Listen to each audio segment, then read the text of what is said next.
Ok, anderdam dede daro video lam ɗo miɗo toroma laaru video mai ɗo diga arande ha yahugo ragare heɓa pama hande bo ɗumejum mi wari hami continue dede wolwango en mi waɗi video dede ko sali dow ko larani ko sakitini en lorni en ɓawo enen fulɓe e nder komi wolwiman ɗo bo wodi komi acci mi wolwa e ɗum hunde on latinde très important nde hani kala on mo laari video ngol keña fu lara ngol hande bo hedde ko man ɗo ni arande man ɗo inde am Adamou Haruna fondateur Jeygol Pulaku e nanta haala marketing nonnon derɗiraɓe ɗuɓɓe laari ɗeɗi video ngol waɗi keña ngol mi yerbi ha cemmeɗen Jeygol Pulaku e nonnon video mai ɗo ngol sankiti nder groupe ji WhatsApp fere fere ɗuɓɓe laari video man ɗo mi siftinoran on seɗɗa ɗeɗi komi wolwi ha video mai ɗo en mbi ɓurna himɓe fu ɗo sinka enen fulɓe ɗo en cakiti en daɗama ko ɗumejum pat en ɗo lori ɓawo e ko lorni en ɓawo mai ɗo ɗuɓɓe ɗo sinka enen non en ɗo ayba ɗeɗi marɓe lawol wallitago en ko marɓe jawle ko marɓe ɗeɗi pouvoir ha gomnati ɓe ballata en ɓe kosata en kuuɗe ɓe financata en e ko nandi be majum mi wi en min bo mi yiya aybe maɓɓe ɗum aybe meɗen enen man ɗo emi hokki on hujjam bo ha video mai ɗo e kala on mo larani video mai ɗo bo fu hani yaha laragol nasta ha YouTube winda Jeygol Pulaku TV tammi larugo video man ɗo sakiraɓe dalila mai ɗo ɓawo mi waɗi video ngol mi waɗi mi wolwani en ko lorni en ɓawo sakinini en banda mi wi ɓe continue video mai ɗo hande hedde ko man ɗo yimɓe ɗuɓɓe ewnimi woɓɓe bolwanimi gal WhatsApp woɓɓe appel dow ko larani komi wolwi man ɗo mi yetti on pat moɗon sakiraɓe mi laari message ji woɓɓe woɓɓe fere bo mi heɓai larugo message ji man yigo ɗuɗugo maji ɗuɓɓe bolwanimi seyake ka fottaniɓe dow komi waɗi man ɗo yimɓe fere ewnuɓe mi wolwanimi dow ko larani sugurla mai ɗo mi tammaki no bana maɓɓe ɓe ɗo siiwa komi watta man ma sakkoma ha ɓe ewnami ɓe bolwanami banni ɓe ewnimi ɓe felitisimi dow komi waɗi man ɗo nder maɓɓe goɗɗo fere kam habe cadeau o yerbanimi o hosi o yerbanimi o wimi nda ɗo Adamou cadeau ko a waɗi mai ɗo fottaniyam ngam mai ɗo continue waɗugo ko a watta mai ɗo tiiɗu ta décourage o wi ɗum hunde on tilimde to en keɓano ɗeɗe waɗoɓe video ji pamtina en enen fulɓe banni ɗo o wiɗa ɗum hunde on ɗeɗe tilimde ngam mai ɗo mi yettirimo be maka yiɗi ko ka seynimo ka fottanimo e non mai no waɗi min bo ka fottaniyam dalila mai ɗon mi wari mi wi accu hami matina en ka haɗɗo ɗo mi tammi en pami mi yetti sosai mi yetti Allah ni ɓesdu barka ha ɗeɗe ɓen kala ɓe ka fottani fu ɗeɗe dow komi wolwi man ɗo e nonnon mi hisayi banta ɓen ɓe mi wi mi andinanima mi andi mi hisata ɗeɗe ɓen feroɓe komi watta man ɗo busta komi watta man ɗo woɓɓe fere mbi miɗon busta fulɓe on ma miɗon busta fulɓe banta komi wiyata ɗo na miɗon busta sakiraɓe gonga on miɗon wiya to en mbiɗirta gonga kam mo warata wi'a en gonga hani en mbiɗira gonga kala ko yahata fu en kamɓe en moƴƴina ɗum to en moƴƴinayi mo warata woƴƴinana en wala mo woƴƴinanta en sey enen man ɗo sey en pama ka sakiraɓe goɗɗo fere wi inde on mi ɗaɓɓititta miɗo ɗaɓɓita yimɓe andami kanjum waɗi mi wurti miɗo wolwa ha réseaux sociaux banni to hakkilayi hanko kam hande oɗo feni larugo Adamou Haruna ɗo waɗa video dow réseaux sociaux ɗo wolwa dow ko larani sukirlaji duniyaru to hande on a sakitake derɗam to hande on an a andi mi wurtake miɗo wolwa ha réseaux sociaux inde on mi ɗaɓɓititta to ɗaɓɓutugo inde mai ɗo ɗum koye ɗum an ma wurta ɗaɓɓutu inde man wurta wollu heɓa duniya laruma an ma ɗaɓɓutu inde man ɗo to ɗum koye ɗum wollugo himɓe dara ɗum e mana ɗum marugo ɗemgal ɓe honduko wolwata anda ko wolwata man bo e to wolwi man ɗo anda mara ha yerɓata ɗum ha duniya man ɗo lara mi tammi en pami banta mi wi on miɗo mari chaine jam ɗiɗi haala marketing e nanta Jeygol Pulaku TV plus de 10 000 abonnés yimɓe dede ko siwata komi watta man ɗo e nonnon en ɗo mari groupe ji Telegram en ɗo mari groupe ji WhatsApp en ɗo mari page ha Facebook presque ɓurna nder dede réseau ji man pat en ɗo mari dede chaine ji men hatton yimɓe ɗon dara ko gatten mai ɗo kanjum waɗi en ɗo continue en ɗo ngara banni man ɗo ƴetta goɗɗo fama bo ngam mi wi on mi waɗi video ngol fottani goɗɗo o yerɓanimi habe cadeau tammo haje cadeau mai on miɗon mari waɗi mi wolwika mi mari haje yimɓe kokkayam mi ɗaɓɓitayi cadeau ko moyejo derɗiraɓe komi fuɗɗi waɗugo ɗo mi ɗaɓɓitayi san goɗɗo miɗo waɗa miɗo débrouilla miɗo waɗa ngam ha mi nafa ɗeɗe yimɓe am e mi nafa hoore am alhamdulillahi komi watta mai ɗo nafi yimɓe e nafiyam min bo alhamdulillahi ha mi heɓi miɗo resa nder majum ɗum yahi yeeso mi yetti jomirawo e mi yetti on onon bo ɗeɗe laroɓe ɗeɗe komi watta man ɗo derɗiraɓe Allah ni barkiɗin on Allah barkiɗin enen fu meɗen yaru ɗeɗe fiji meɗen yeeso ko bolweten mai ɗo to ko bolweten mai ɗo ɗum mari nafu Allah waɗu hokku en bawɗe contingo wollugo ɗum to woodi ɗeɗe ko en bofi bo Allah dede wo'inan en e yaafo en bo derɗiraɓe to wodi komi wolwata wodi mo ɗum suni ɗum toromo yaafuye mi wolwayi ngam hami toño goɗɗo ko ngam hami suna goɗɗo nonnon banta en mbi bo en tammi continue go dedei en mbiya kujeji ko sakkitiniɗam e derɗiraɓe wodi ko en acci keña en bolwayi dow ko lorni en ɓawo enen fulɓe man ɗo ngam mai ɗo en continue en ɗum ha nder video ngol hande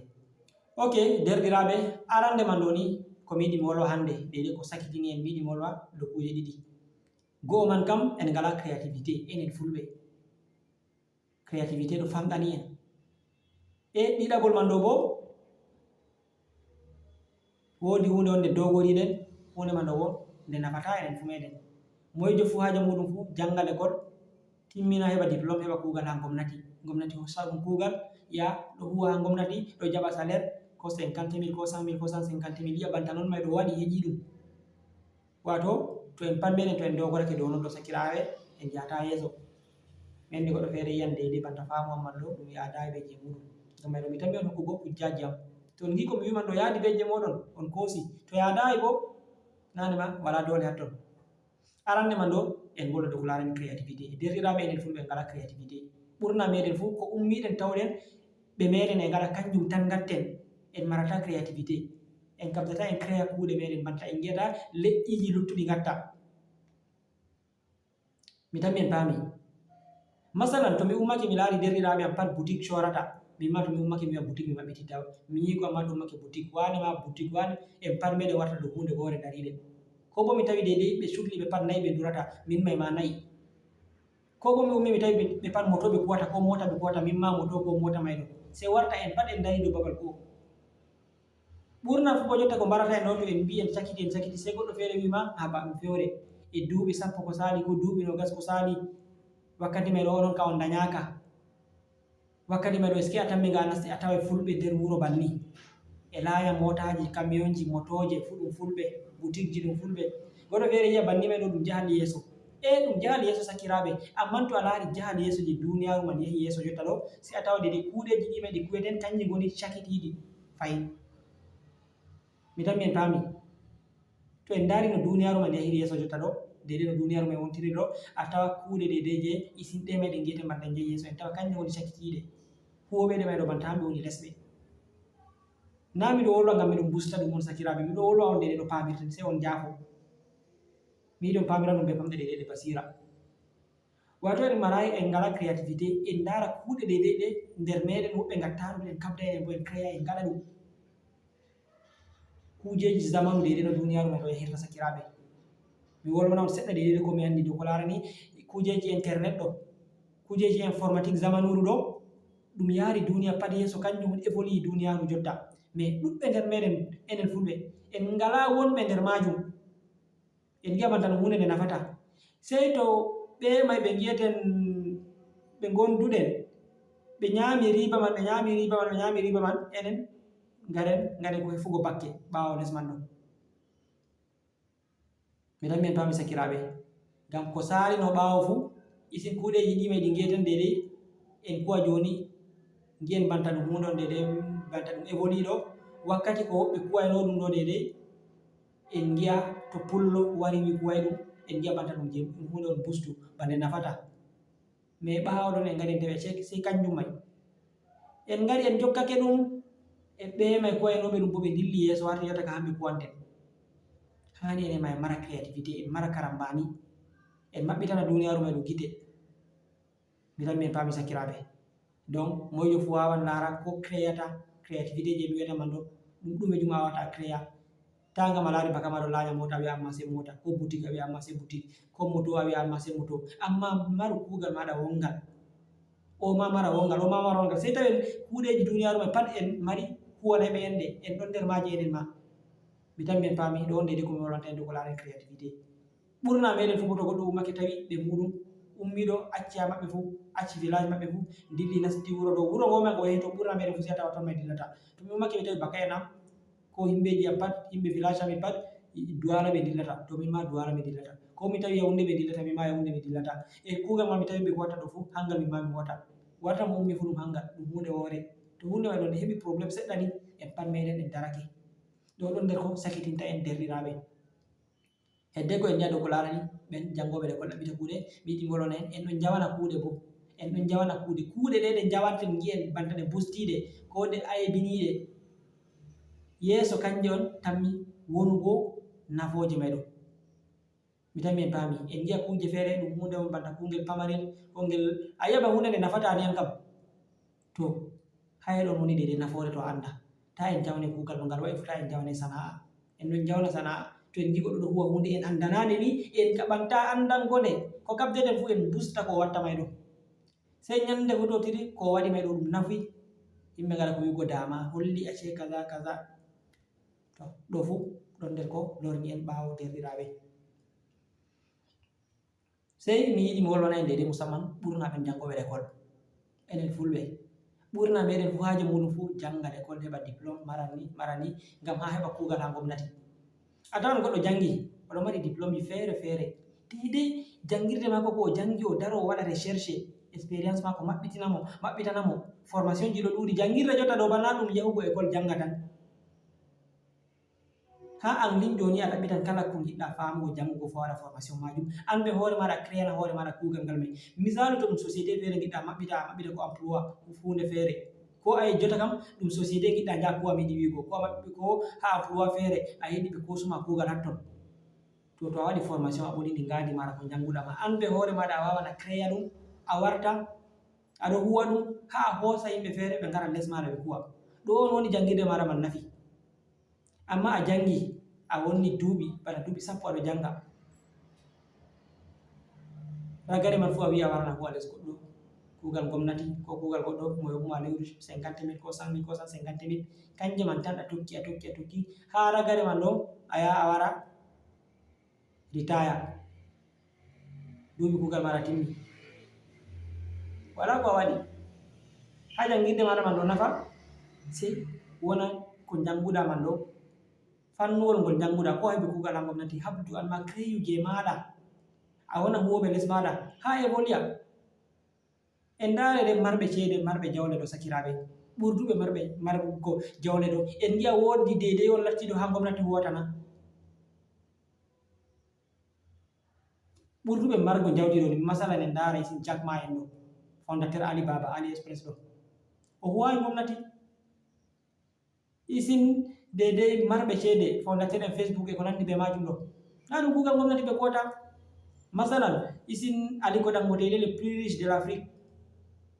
kugal gomnati o huwina? Wona kugal gomnati, ɗum créativité ji mako kuugal mako o huwata, yimɓe ɗo kuwa les mako ha o heɓi o resi banni. Masalan en ngadi ha lesdi meɗen Cameroun ha en ngoni ɗo, moy woni ke le plus riche de l'Afrique francophone mana Cameroun,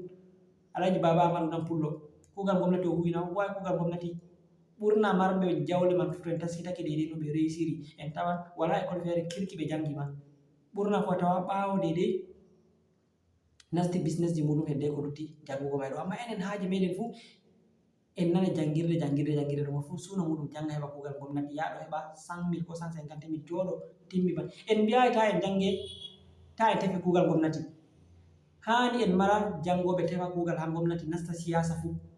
mais hani en mara deidei ɓen janguɓe man bo ɓe mara créativité, ɓe créa kuuɗe maɓɓe emploi ji maɓɓe ko société ji maɓɓe entreprise ji maɓɓe je koye maɓɓe, ɓe kosa deidei wonɓe les maɓɓe kuuɗe heɓa ɗum pat majum ɗum yaha. Sina non gaɗɗen en cakitake en tabake en dari, an ma ɓe kosuma kugal no tan mortoɗa ha a hosay goɗɗo e noy to a créu je maɗa on. Créugo may ɗum o yahay kam sakiraɓe, mais to en mbi en gaɗa formation ɗo ɗum pat wala ko saldorta en. ɗo on deidei komi waɗi matinin, hani en taskito ka sakiraɓe, hani en taskito ka en mara muñal bo, ko gatten fu en mara muñal, ta en kafa. hunde nde tokkuɗa aɗa waɗa fu Allah wallitete ma dow mare. E kala to aɗa waɗa hunde fu bo ayi hunde may nde yahata na a abandonayde pour de bon. Deidei ko a watta may ɗo to ayi ɗum yahata ɗo a ɗaɓɓiɗay hunde fere a hawra ɗum cika 2 ko 3 ko 4, na a abandonay je toya man pour de bon ba. To kala ko yahayi fu a abandoni ɗum a wulini ɗum ɗo,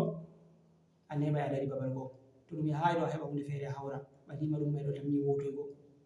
Tawan deidei conseil jam je mi waɗi hami hokka en. En mara himɓe meɗen partout, kala ha ɓe mbi ɗum kugal nafowal fu wona en mari mo meɗen hatton. ɗo hisnay en sakitago, bana leƴƴi ɗima luttuɗi ɗi gonduɗe nder jole meɗen en jiyat kala ha ndimbirɗen ɓe fu ɓe ɗon. To ɗum boutique ji je mbiyeten boutique may ɗo iɓe ɗon ha boutique ji man ɗo, hamɓe on ma mari boutique ji mawɗi. To ɗum motaji man hamɓe on ma mari motaji man. To ɗum motoje man ma toujours e kuuɗe gomnati may bo ɓe ɗon. To ɗum emploi ji fere ma bo entreprise ji société ji fere toujours ɗum hamɓe. Sei warta enen en ɗon ɓawo enen woni kuwanayɓe ɓe, en gi'a non may ɗo bo banta en évolue. To en évoluayi derɗiraɓe, évoluego meɗen may ɗo wodi no ɗum woni, hani en kaɓɗa en canja deidei situation ji man ɗo, deidei ɓen marɓe expérience dow kujeji may ɗo ɓe kaɓana hollutugo en wiitugo en heɓa en paama. To en kollitittake en mbitatake dow ko larani suburna may ɗo, ɓurna meɗen fu en gi'a banna ninni no gonirre may ɗo banta e ɗum yahi normal, banta non may ɗo ɗum deidei banta en évolue. Bo en ha jotta woni goɗɗum tan en derɗiraɓe gam may ɗo ɗon wari dede ragare vidéo lam ɗo si on jafo dede ɗo ko mi wimay ɗo mi wolway gam ha mi suna goɗɗo mi wolwi on mi wi'en dede ko mi faami e wona bo dole faamu am yaada be faamu maɗa e non to woni ko mi wofi ha dow bolwide am bo a wawan a wolwanami a taskitinami dow ko mi wolwi man ɗo bami wi'o mi wolway gam ha mi toño goɗɗo ko ha mi suna goɗɗo derɗiraɓe to woni mo ka toñi ko mo ka suni bo se o yaafo nda numéro jam noon ɗum numéro ji ɗi whatsapp e numéro am gota mo ka cameron ɗum ka appel on jiyam ɗum numéro sénégal be numéro cameron ɗi fu itti kala whatsapp ma bo numéro ka cameron ɗum ka appel to wodi ko on mbawata ɓesdangomi dow ton famtingomi dow komi wolwiman ɗo ma bo shawari on mbawata hokkugomi dow majum on mbawa matugomi dow numéro ji men ɗo derɗiraɓe on jarama bami wiyon bo miɗo wolwa en tant que Adamou Haruna fondateur jeygol pulaku enanta haala marketing yiwugo yimɓe ɗo siwa komi wattama ɗo ɗum ɗo fottana ɓe mi yetti on mi yetti on mi yetti on Allah ni wallu en dow kuuɗe meɗen e ha ragare bo komi wawata wigo en ɗo en kamde en jangima derɗiraɓe en janga bo jangirde nde dina be nde duniya fu ta en kose en gate yiide duniya tan ha ɓerɗe meɗen en gejjitana ɗe dina meɗen bo ɓurna meɗen fu to taskitake jotta jole meɗen ɗo habda jangigo ɓiɓɓe ɗuɗɗum jangirde nde duniya man tan en ɗo ngeɓi ɗeɗe jangirde nde dina man ɗo hani en kawara ɗum fuɗi ɗum heɓa en mbotoro ɗum goɗɗon janguɗo jangirde nde dina be nde duniya hawratake be janguɗo ɗeɗe jangirde nde duniya man boko zalla a yiyan faamu maɓɓe ɓe basira maɓɓe be fasaha maɓɓe be risque maɓɓe fu wonan feere derɗiraɓe ngam may ɗo se en kabda en ɗaɓɓita ɗum ɗum fuɗi ɗum Allah bo walla en dow majum e deydei nder bolwide meɗen nden bolwete ko gatten man ɗo to yi ɗum nafa ɗum hunde on nafoore Allah wallu en dow majum waɗo en continue deydei dow majum e to wodi bofol hatton bo Allah o inan en e yaafo en dow bofuy ɗi gatten man ɗo derɗiraɓe wala ko goɗɗo watta waɗa e bofol e to wodi moɗum toñi bo batta mi wi'on miɗo toro ɗum yafuya miɗo hokka ɗum deydei muñal on jarama ɗum derɗirawo moɗon Adamou Haruna mo jeygol pulaku enanta haala marketing ɓinguel lesdi Cameroun taweteɗo e lesdi Cameroun wassalamu aleykum on jarama.